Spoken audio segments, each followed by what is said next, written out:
el secretario general que tiene la ONU hoy día es muy malo. Siempre ha sido malo. Es muy, muy malo. No tiene carácter, no hace la pega. ¿Puedo hacer una pregunta? Sí. Moselem, en una frase, ¿qué piensas de la ONU?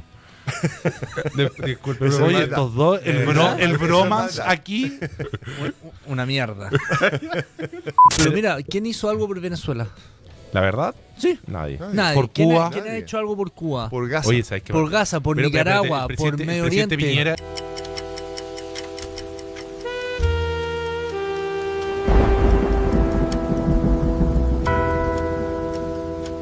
Oye, y allá hablando de los haitianos, la migración dura que tuvimos de ese pueblo, sí, en el gobierno de Michelle Bachelet, Michelle Bachelet enfrenta este viernes segundo sondeo informal en la ONU con sí, posible dispersión de votos. Sí. ¿Cómo es ese tema, profe? Como segundo sondeo informal, ¿cómo está? Como la poll que podríamos llamar. Lo que sucede es que hay diferentes etapas y se van seleccionando, van votando por candidatos que tengan una posibilidad y por candidatos que no van a tener ningún apoyo. En el primer sondeo de este tipo, Michelle Bachelet quedó en cuarto lugar. Nunca, desde que se implementó este sistema, alguien que esté más atrás del segundo lugar ha sido secretario general. Michelle Bachelet está en el cuarto. Gracias. Fue. Y ahora va a un segundo sondeo. Estadísticamente fue. Sí, ahora entra un segundo sondeo y entró otra candidata más. Por lo tanto, la dispersión de votos va a ser mucho mayor. Y probablemente esos dos primeros que van lejos, sigan estando lejos y ella probablemente va a quedar en el mismo cuarto lugar, si no más atrás. Profe, ¿qué tan desvalorizada está Naciones Unidas o desprestigiada o que ha perdido su peso? Porque cuando yo era chico recuerdo que uno pensaba en Naciones Unidas y uno tenía esta idea como de la Liga de las Naciones, que era como el evento más importante del año a nivel internacional, que sí, era un lugar de altura diplomática. ¿Puedo hacer una pregunta? Sí. Moselem, en una frase, ¿qué piensas de la ONU? Disculpe, oye, estos dos, el bromance aquí, una mierda. Nada positivo. Nada. Weón, le pagáis impuestos para participar, me estáis weando para pagarse sueldos millonarios. Sí. El tesorero de la ONU ya dijo que no llegan a fin de año porque no tienen plata, weón, son unos ladrones. Yo cuando vivía en Nueva York conocí a una chilena. Pero Estados Unidos le retiró la plata. No tienen plata. Porque los países Estados Unidos le retiró la plata. Y los países, los de alrededor, no le están pagando la cuota, porque se dieron cuenta que lo usaban para pagar sueldos millonarios y para que ellos vivían como reyes y no solucionaban los problemas. Yo cuando vivía en Nueva York conocí una chilena que trabajaba para la delegación. ¿De qué forma, Guille? No, ¿de qué forma? No, ella juega para el otro equipo, así que era amistad pura y real. Llegaban 10 de la mañana, a las 4 de la tarde estaban fuera, almorzaban de 12 a 1, unos sueldazos, una oficina mirando el río, tú decís. Sí, no, yo quiero trabajar acá. Parece militante del Frente Amplio. Lo era. Sí, lo eran. Es que es una vergüenza lo de la ONU, para mí es lo mismo de la OMS.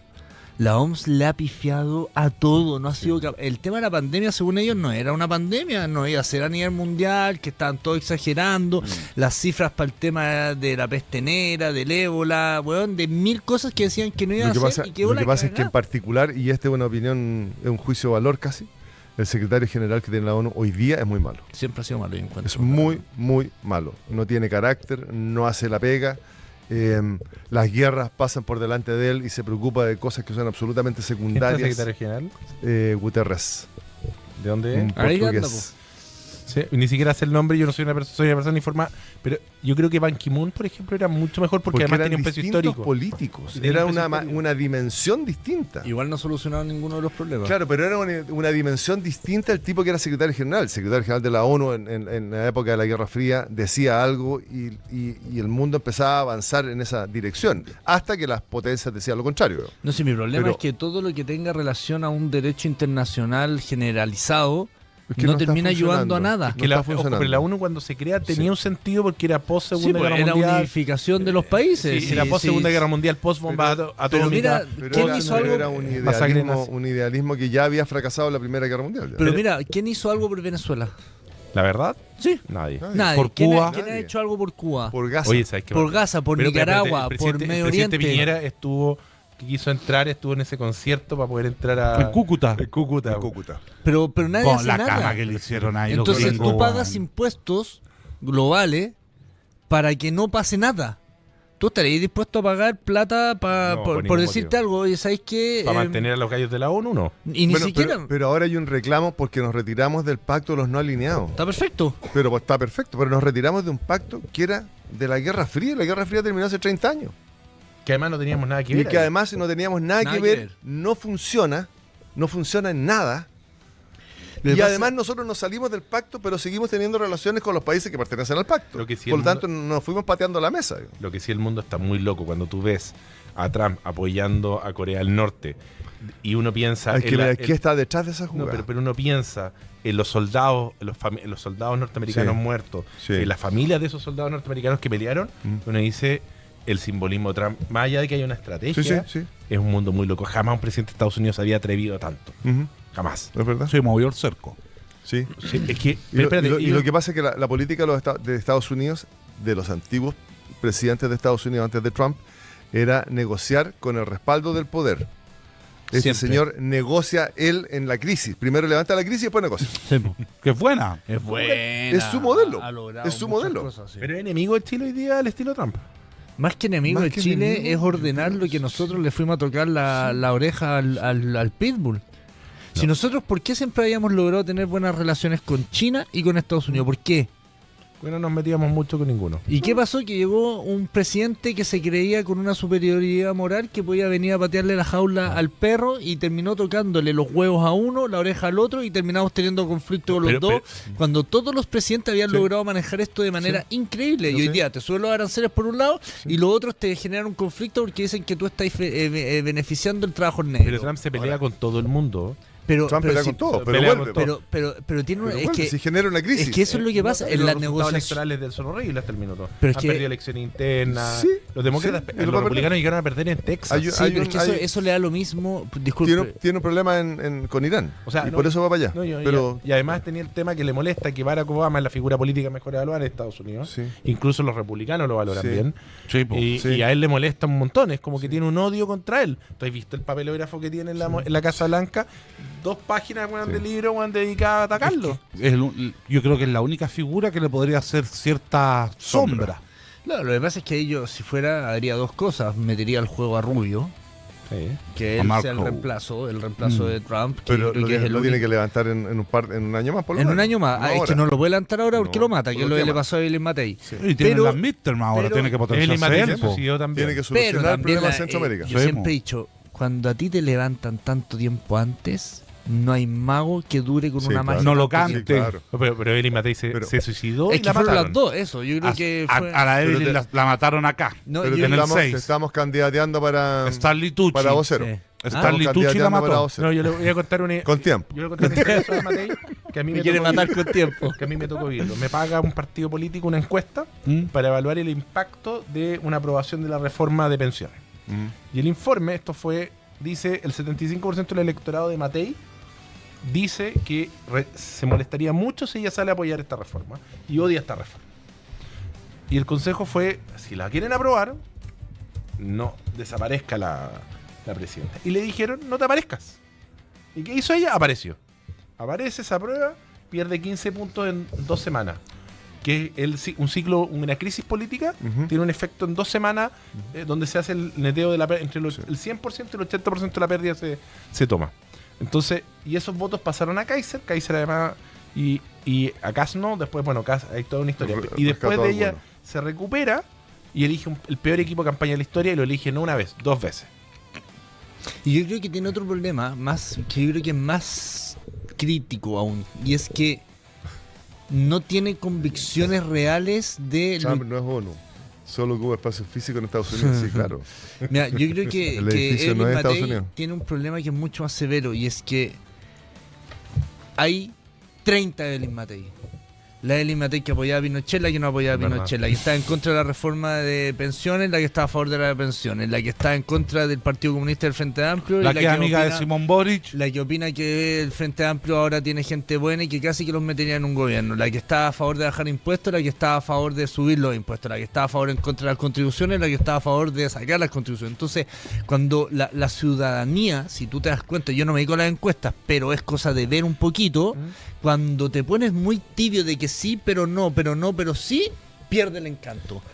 Entonces finalmente tienes un problema en que ella debería haber muerto con las botas puestas. Es que mira, pasaron, hay factores. Y hoy está todos los días haciendo una crítica. Todos los días. Es que está sangrando por la todos los herida. martes. Es que está sangrando por la herida. Claro. Y yo te voy a decir Ahí, algo. Yo en este programa, yo dije, y no me voy a cansar de repetirlo, y creo que es la forma en que Evelyn Matei debería enfrentar los temas. El 73 se pronunciaron todas las instituciones y las autoridades del momento diciendo que el presidente en ejercicio estaba jugando fuera de la Constitución, que tenía una guerrilla armada en paralelo al Estado de Derecho. Sí. ¿Fueron esas mismas instituciones las que llamaron a que hubiese un pronunciamiento militar? Sí. ¿Se hizo el pronunciamiento militar? Sí. ¿Qué pasó después? ¿Hubieron violación a los derechos humanos? Sí. ¿Se le pasó la mano? Sí. ¿Entregó el país en el periodo que dijo que lo iba a entregar? Sí. ¿Entregó el país creciendo? Sí. ¿Lo entregó con una base fuerte para poder hacer que el país durara 30 años estando allá arriba? Sí. No voy a cambiar la forma de como yo creo que fueron los hechos. El problema de Evelyn Matei es que los cambió todos. Y fue capaz de vender todo con tal de creer que eso la iba a posicionar en algún lugar para poder mantenerse en esta... ¿Sabe qué me recuerda a ella?